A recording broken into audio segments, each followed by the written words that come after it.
Hello दोस्तों। आज के इस फ्री कुंडली के सेशन में जय श्री माधव जी का नंबर आया है और इनके क्वेश्चन है कौन सी पढ़ाई, कौन सा रेमेडी और सेवेंथ हाउस कैसा है। तो चलिए ओवरऑल एनालिसिस कर लेते हैं। आप भी कमेंट कर सकते हैं, कुछ महीने लग जाते हैं नंबर आने में। चलिए दोस्तों, जय श्री माधव जी का जो बर्थ चार्ट है कुंभ लग्न का चार्ट है और लग्न का मालिक जो है शनि, वो छठे भाव में शत्रु क्षेत्री चंद्रमा के घर में बैठे हुए हैं। तो अब लग्न का मालिक खड्डे में जाने से क्या होता है कि आपको थोड़ा संघर्ष से प्रगति मिलेगी यहाँ पर, और आने वाले समय में आपको काम के साथ साथ अपने स्वास्थ्य पर भी आपको ध्यान देना जरूरी है यहाँ पर। और वायु से रिलेटेड तकलीफ़ें भी यहाँ पर शनिदेव देते हैं। अब देखिए, धन स्थान के जो मालिक है वो आठवें भाव में। हम जनरल एनालिसिस कर लेते हैं और आपके बीच में क्वेश्चंस भी आ जाएंगे उसमें। धन स्थान का मालिक गुरु आठवें भाव में है और धन स्थान का जो मालिक गुरु आठवें भाव में है, अब ये भी बुध के घर में है, शत्रु क्षेत्री है। तो अब ये गुरु क्या करेगा यहाँ पर, ये आर्थिक मामलों में भी आपकी जो सेविंग्स होना चाहिए, तो आपको सेविंग्स पर भी आपको अपना जो एक्सपेंस होता है, सेविंग्स होता है, इसके लिए प्रॉपर प्लानिंग्स करने चाहिए। नहीं तो क्या होगा कि आप जितना धन तो आएगा लेकिन उसके सामने आप प्रॉपर सेविंग नहीं कर पाएंगे, एक्सपेंस ज़्यादा हो जाएगा। तो ये सब चीज़ें आपको प्रॉपर प्लानिंग करनी चाहिए। ये गुरु यहाँ पर ये चीज़ बता रहा है। अब देखिए, थर्ड हाउस में राहु है, साहस है आप में, डेयरिंग है आप में, लाइफ में कुछ अचीव करने के लिए बस मेहनत करिए। अब देखिए, आपका जो कौन सी पढ़ाई का सवाल है, तो ये फिफ्थ हाउस का जो लॉर्ड है, आपके जो पढ़ाई स्थान का मालिक, वो लाभ भाव में बैठे हुए हैं और पंचम स्थान को देख रहे हैं। तो देखिए, पहले तो यहाँ पर आप अकाउंटिंग से रिलेटेड कोई भी काम कर सकते हैं, चाहे वो एक टैली सीखना ही क्यों ना हो, नॉर्मल अकाउंटिंग का काम हो या सीए का काम हो। ये सब चीज़ें जो भी अकाउंटिंग से रिलेटेड है, बुध आपको वहाँ पे फ़ायदा देगा। अगर आप कंप्यूटर से रिलेटेड कोई भी कोर्स करना चाहते हैं तो भी वहाँ पर बुध आपको फ़ायदा देगा। चाहे भले कंप्यूटर से रिलेटेड आप कोई भी कोर्स कर लो जिसमें आपको फ्यूचर लगे, चाहे भले वो वीडियो एडिटिंग हो, शुक्र भी वहाँ पे साथ में है, वीडियो एडिटिंग का काम हो, या तो फिर ऐसा ही ऑनलाइन से रिलेटेड, कंप्यूटर से रिलेटेड और कोई कोर्स हो जिसका आप कंप्यूटर यूज़ करके, जिस पे आप काम करके आपको जॉब मिल सकता हो, तो उन चीज़ों में भी वो फ़ायदा करवाएगा। सॉफ्टवेयर से रिलेटेड कुछ काम हो तब भी आपको फ़ायदा होगा। भले वेबसाइट मेकिंग सीखिए, भले आप ऐप मेकिंग सीखिए, तो ये बुध शुक्र का जो कॉम्बिनेशन है, ये उन चीज़ों में भी आपको फ़ायदा दिलाने वाला है। अब देखिए, आपका दूसरा सवाल है रेमेडी। हाँ देखिए, जो कुछ खराब ग्रह है, जो जनरल थोड़ा सैटर्न का है, गुरु का है, दूसरा जो योग है, उसके हिसाब से रेमेडी मैं आपको लास्ट में दे देता हूँ। सेवन्थ हाउस कैसा है, देखिए सेवन्थ हाउस का लॉर्ड जो है वो है सूर्य और वो लाभ भाव में बैठे हुए हैं। देखिए, जीवन शादी के बाद आपकी कई सारी इच्छाएं पूरी होगी, आपको लाभ होगा, अच्छे घर में शादी होगी, सूर्यदेव यहाँ पर ये बता रहे हैं।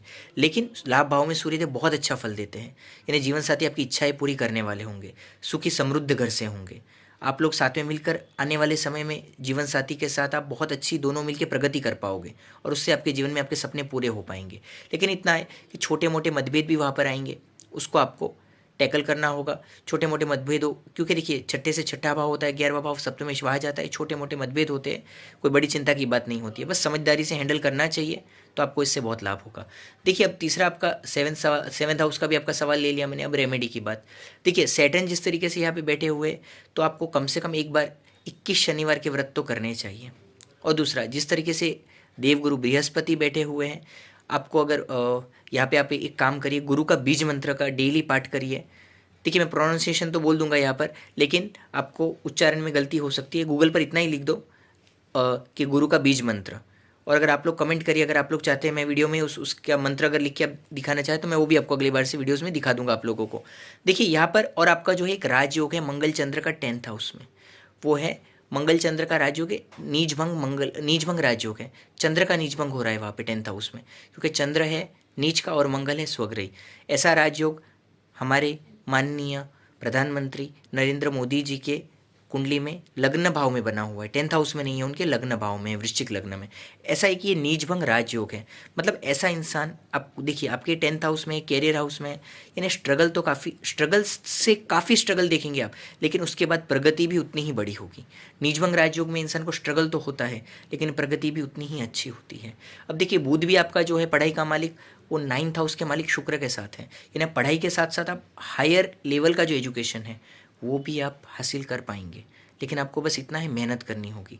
अब देखिए, यहाँ पे जो बुध शुक्र का कॉम्बिनेशन है लाभ भाव में, ये एक प्रकार का राजयोग बना रहा है, क्योंकि पंचम भाव का स्वामी और नवम भाव का स्वामी वो 11वें भाव में गया है, और 7वें भाव का मालिक आपके 5वें भाव के साथ गया हुआ है सूर्य बुध, वो भी आपके मैरिज लाइफ से आपको फ़ायदा दिला रहा है। तो ओवरऑल आपकी कुंडली अच्छी है। आपके 2-3 सवाल थे वो भी हमने ले लिए। रेमेडी में देखिए मैंने आपको जो 1-2 रेमेडीज़ बताए वो करिए, और यहाँ पे आप शनि का रत्न नीलम धारण कर सकते हैं, उससे आपको फ़ायदा होगा। दूसरा आपको पहनना है यहाँ पे पन्ना और ओपल, पहले पन्ना और ओपल पहनिए, नीलम लास्ट में रखिए, क्योंकि नीलम किसी को सूट करता है किसी को सूट नहीं करता है, लेकिन पन्ना और ओपल रत्न सबको सूट करते हैं। और ओपल रत्न तो ऐसा है जो लक्ष्मी का ही स्टोन है, ऐसा समझ लीजिए, पैसे का ही स्टोन है, क्योंकि शुक्र का वो स्टोन है और वहाँ पे पैसे के सारे वो रास्ते खोलने वाला होगा। तो आपको जीवन में भाग्योदय के लिए बुध और शुक्र आपके बहुत बड़े सपोर्टर प्लैनेट्स है, तो यहाँ पर उनके रत्न धारण करना बुध और शुक्र के आपके लिए बहुत ही ज़्यादा फायदेमंद होगा। इन फ्यूचर सैटर्न के लिए भी आप अपने नोट डाउन कर सकते हैं कि फ्यूचर में कभी भी ये दोनों स्टोन पहनने के बाद आपको प्रगति दिखे तो बाद में आप सैटर्न शनि के जो नीलम रत्न का बाद में आप ट्रायल कर सकते हैं। चलिए दोस्तों, चैनल को लाइक शेयर सब्सक्राइब करिए ऐसे ही इंटरेस्टिंग वीडियोज़ के लिए। आप भी कमेंट कर सकते हैं, कुछ महीनों में नंबर आता है। अभी मैं कोशिश करूँगा ज़्यादा वीडियोज़ आप लोगों के लिए ला सकूँ कुंडली के भी। चलिए दोस्तों, मिलते हैं अगले वीडियो में।